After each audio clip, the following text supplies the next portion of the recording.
tarde, Olivar, querida doutora Raquel, meus colegas e doutora Aline. Cumprimento a todos e parabenizo minha antecessora, né, que proferiu uma boa síntese sobre a dúvida. Eu vou, então, compartilhar aqui uma tela. Muito bem. Eu vou enfrentar esse tema, que é um tema bastante debatido no Brasil inteiro, sobre a necessidade ou não de apresentação de CND para a prática do ato notarial e registral. No meu caso aqui, eu vou, logicamente, ajustar o foco no registro de imóveis, que é o objetivo do nosso encontro de hoje. Muito bem. Eu lanço algumas proposições aqui. Eu não pretendo dar respostas definitivas, porque o tema, de fato, ele é muito discutível e haverá argumentos favoráveis e argumentos contrários à dispensa da CND. Então, eu lanço, como nós fazíamos lá no Café com Jurisprudência, que a doutora Tânia coordenava na Escola da Magistratura, vou lançar algumas proposições e em forma de perguntas, na verdade. Melhor do que proposições, seriam questionamentos, né, de partida, né? Então, eu pergunto a todos os nossos colegas, é indispensável a apresentação da CND, da empresa, na alienação ou oneração de bens imóveis? Eu fiz um recorte, como vocês vão ver, focando especificamente um dispositivo da lei da Previdência Social. As partes que contratam podem dispensar a apresentação da CND? É nulo o ato praticado sem a apresentação da dita CND, do INSS, de tributos federais, da União? E o recorte aqui, normativo, é o artigo 47 da Lei 8212, que diz que é exigida a CND fornecida pelo órgão competente no seguinte caso: na empresa, na alienação ou oneração a qualquer título de bem imóvel ou direito a ele relativo. E o 48, ele é bastante gravoso, notem. A prática de ato com inobservância do disposto no artigo anterior, portanto, no 47, ou o seu registro acarretará a responsabilidade solidária dos contratantes e do oficial que lavrar ou registrar no instrumento, sendo o ato nulo para todos os efeitos. Então, nós temos aqui uma hipótese de nulidade prevista na lei. Quais são os antecedentes que foram julgados inconstitucionais pelo Supremo?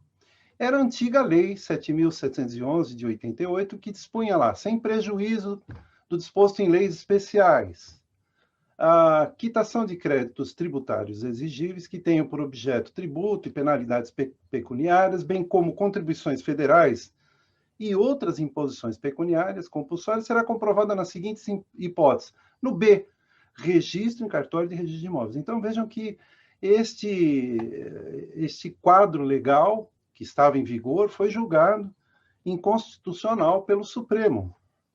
E o outro tema que eu quero levantar aqui é se nós estamos, de fato, diante de uma nulidade, como expressamente a Lei 8212, ou estaremos diante de uma hipótese de mera ineficácia da alienação ou oneração em face do exequente, do credor, da fazenda pública, portanto, né? E o STJ vem se firmando no sentido de que, a despeito de o artigo 48 da Lei 8212 fazer referência impropriamente, haja uma crítica aqui à literalidade da lei pelo STJ, impropriamente, a nulidade do ato praticado com inobservância do dever de apresentação da CND, trata-se de hipótese de ineficácia do ato jurídico perante o ente público titular do crédito tributário. Assim, a falta de apresentação de certidões exigidas no 47 não enseja a nulidade do ato de transmissão do patrimônio, mas apenas a sua ineficácia em relação ao credor tributário, subsistindo no negócio jurídico. Tem aqui um agravo, foi julgado recentemente, e depois eu já vi alguém perguntando aqui, eu vou disponibilizar não só a lâmina aqui, como também uma pequena nota técnica interna do cartório, que vocês poderão apreciar os argumentos que foram utilizados ali, para naquele caso concreto, específico, com notas muito particulares, a gente ter dispensado a apresentação da CND. Muito bem, a DI 394/1, ela foi muito discutida, né? Aqui em São Paulo, e imagino que também fora daqui do estado de São Paulo, nós veremos que também lá no estado do Rio de Janeiro, no estado de Minas Gerais, no Maranhão, essa declaração de inconstitucionalidade está sendo usada como fundamento para que se afaste a obrigatoriedade da apresentação da CND, malgrado o fato de que a ADI não versou sobre a Lei 8212, como nós vamos ver logo em seguida. Qual é o argumento que subjaz ao aproveitamento da decisão da ADI 394, que, aliás, tem repercussão geral, para que pudesse servir de calço às demais hipóteses? É uma espécie de inconstitucionalidade por arrastamento, que ocorre quando a declaração de inconstitucionalidade de uma norma impugnada se estende aos dispositivos normativos que apresentam com ela uma relação de conexão ou interdependência.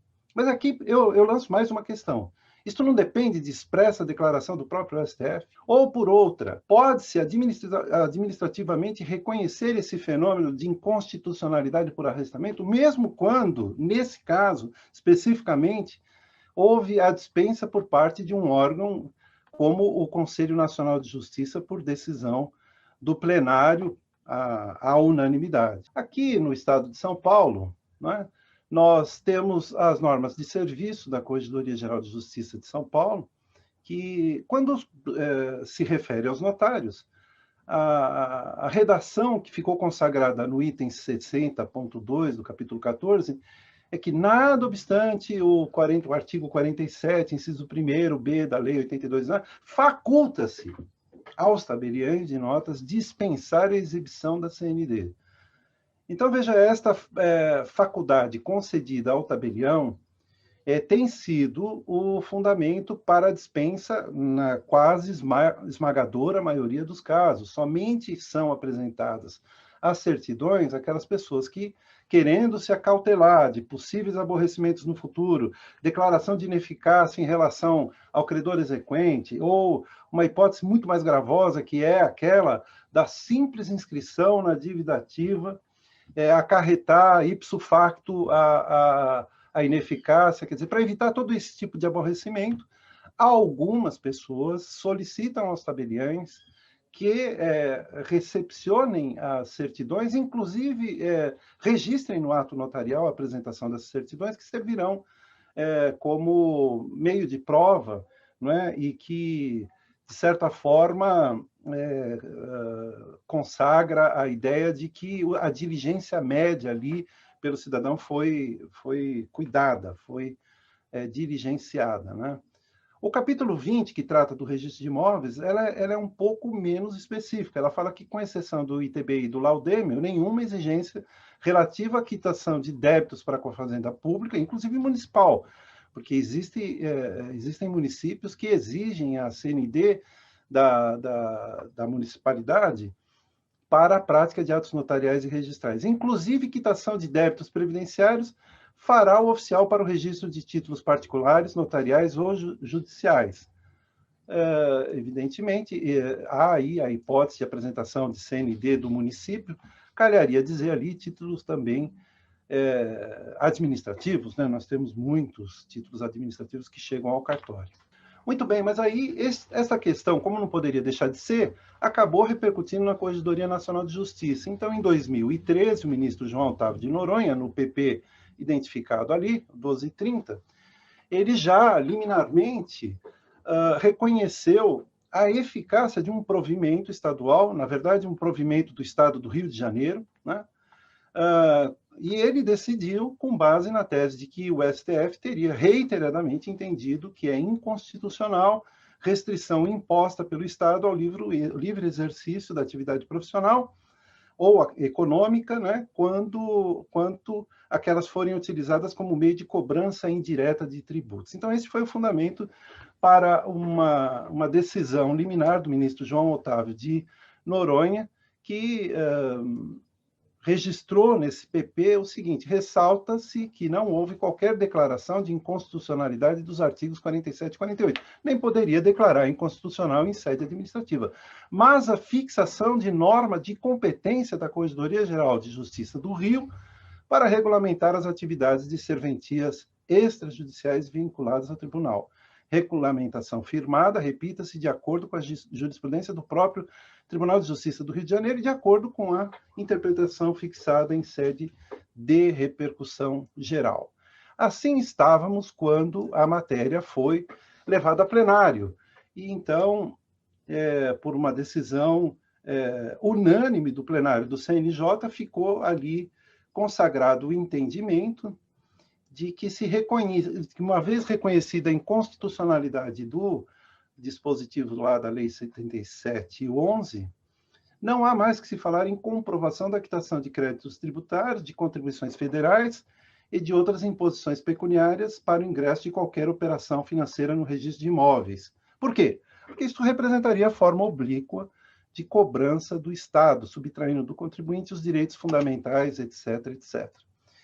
E está na ementa o seguinte: tendo sido extirpado do ordenamento jurídico norma mais abrangente, vejam, o argumento aqui é bastante interessante, muito embora a norma, como nós vimos, faz a ressalva de outras normas específicas, né? Quer dizer, em face desta norma mais abrangente, que impõe a comprovação de quitação de qualquer tipo de crédito, de débito tributário, contribuição, etc., não há sentido em se fazer tal exigência com base em normas de menor abrangência, como a prevista no 47. O ato normativo impugnado, e foi impugnado pela União, por intermédio da AGU, que não configura qualquer ofensa à legislação pátria, mas apenas legítimo exercício de competência conferida ao órgão censor estadual para regulamentar as atividades de serventias extrajudiciais vinculadas ao Tribunal de Justiça local. Vejam que essa decisão é muito clara, é uma decisão unânime do CNJ, não enfrentou, como não poderia enfrentar, a questão da inconstitucionalidade, mas, de certa forma, vinculou a atividade do registrador e do notário, já que todos sabem que, de acordo com a Lei 8935, o registrador e o notário devem cumprir as normas técnicas baixadas pelo juiz competente. Aí depois a nossa Corregedora Nacional de Justiça foi provocada no mesmo PP para que ela pudesse decidir sobre a irradiação de efeitos dessa decisão plenária a todas as esferas federativas. E assim foi decidido pela ministra Maria Tereza de Assis Moura. E é interessante, porque houve um pedido dos tribunais de justiça de alguns estados, porque como o PP foi proposto pela AGU contra o Tribunal de Justiça do Rio de Janeiro, se sentiu a necessidade não só de espraiar os efeitos desses atos normativos, né, para todas as esferas federativas, como também enfrentar a questão da responsabilidade do notário e do registrador.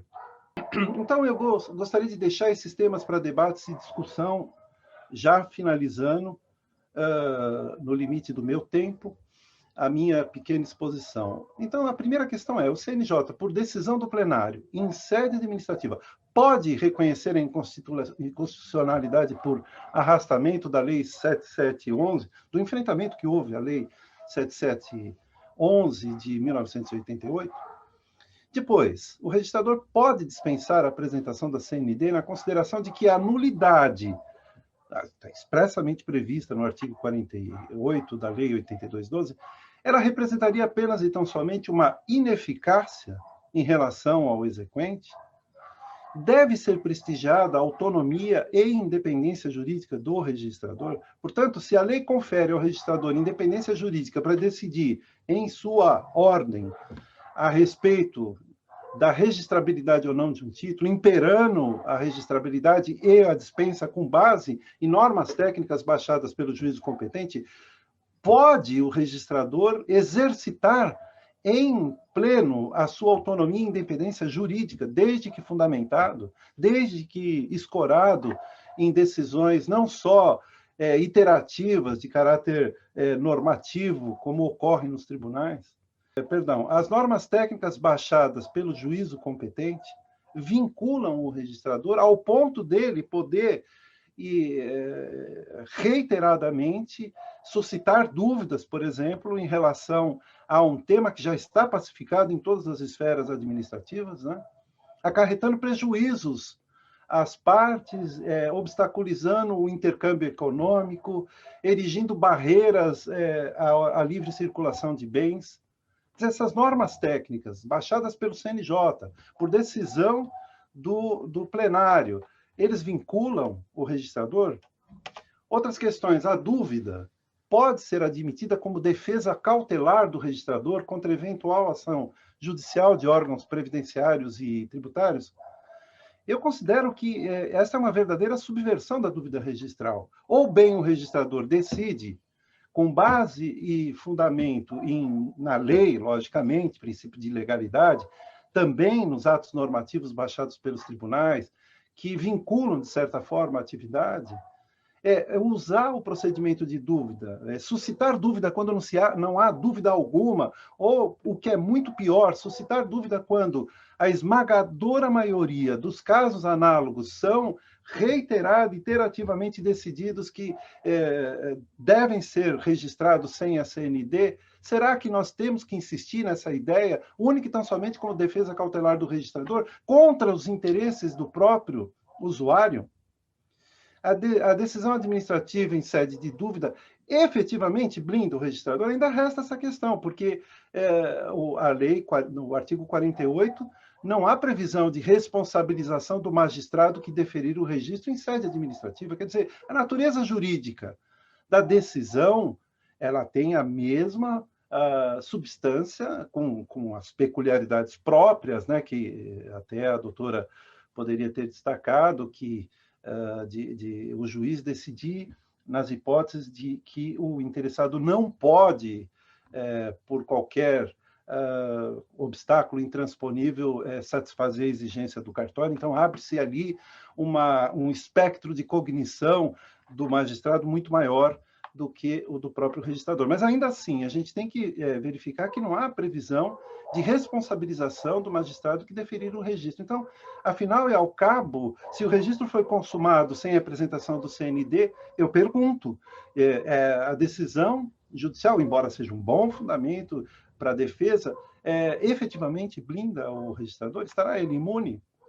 E, por fim, que só isso daria para fazer todo aqui um debate muito interessante, se a Lei 13.097, chamada impropriamente de Lei de Concentração da Matrícula, que não tem nada a ver com concentração de matrícula, por razões que não cabe aqui enunciar, ela proscreveu essa probácio diabólica ao atrair para a matrícula as vicissitudes que podem alvejar a alienação ou oneração de bens imóveis.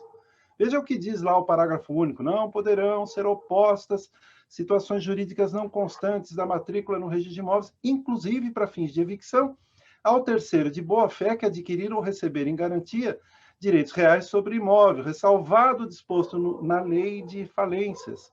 Se a única hipótese de ressalva é esta lei, e não, por exemplo, a lei complementar que dispôs que a simples inscrição na dívida ativa gera a presunção absoluta de ineficácia, é uma questão em aberto. O Rafael, nosso colega registrador aqui de São Paulo, publicou um artigo muito interessante na Repro, tratando desse tema especificamente. Muito bem, meus caros, eu consumi aqui exatamente 18 minutos e 39 segundos. Devolvo a palavra, então, ao doutor Olivar, para que possa distribuí-la a quem de direito. Muito obrigado.